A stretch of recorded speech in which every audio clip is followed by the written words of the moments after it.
Nakaparadang motorsiklo sa Libmanan, Camarines Sur nagkaraba.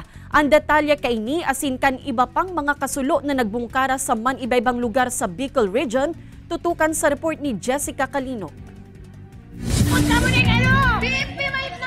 Kinakaninda kulang kalayo ang motorsiklong nakaparada sa gilid kan tinampo sa barangay Malinaw, Libmanan, Camarines Sur. Sa rikas kan paglakop kan kalayo, chassis na sa nakanlunadan o itong pinaka-base kan motorsiklo ang natada makalihis ang kasulo. Sa investigasyon kan Libmanan Fire Station, minaabot pa sana sa lugar ang motorsiklo asin kakapaayos pa sana subuot kainikan may sadiri na nag-ekskursyon sa lugar kan bigla na sanang magkaraba ang bihikulo.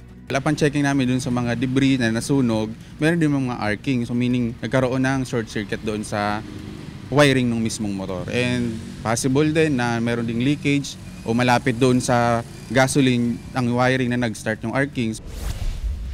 Tulong magkataraid na harungman sa barangay Poblasyon del Gallego, Camarines Sur, ang nadanyiran kan nagbungkaras na kasulo pasado alas 5 nin maagahon kan Enero 21. Mantang pigpoporbaran kan mga bumbero na palso kun an kalayo, may mga linya kan kuryente pang nagsispark. Pigtarabangan man kan mga residente na mailuwas ang mga pwede pang maisalbar na gamit. Nagpapadagos pa ang investigasyon kan Del Gallego Fire Station sa kausa kan haros 2 oras na kasulo. Natumtumanin kalayo ang funeraryang ini sa barangay Antipolo, Minalabak, Camarines Sur, maagahon kasudma. Saro sa mga pigihiling kan BFP Minalabak na kausa kan kasulo, iwan upos nin sigarilyo. Parang accidental in nature kasi may nakahiling na may naglalaad duman sa may parang assembly area katong mga casket.